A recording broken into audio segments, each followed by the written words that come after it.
Көшпенділер ойлап тапқан 5 нәрсе.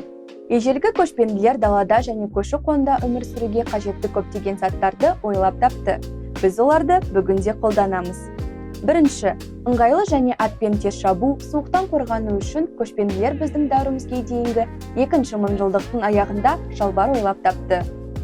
Екінші, белдікті тағу кезінде барынша беріктік пен сенімділікті қамтамасыз ету үшін көшпенділер белбеу айылбасын ойлап тапқан. Үшінші, ұзын бұлғары жұмсақ етік аттың бүйірінен үйкелден аяқты қорғау үшін ойлап табылған. Төртінші, көшпенділер үшін үй мен баспананың болуы өте маңызды болды. Ал киіз үй қоныстан қонысқа ыңғайлы көшіп жүру жағдайына қолайлы құрама үй болды. Бесінші, 4000 жылға қарай жылқы көлік құралы ретінде қолданыла басталды. Содан кейін арбалар да пайда болды. Қызықты болса, парақшамызға тіркеліп, лайк басуды ұмытпаңыздар.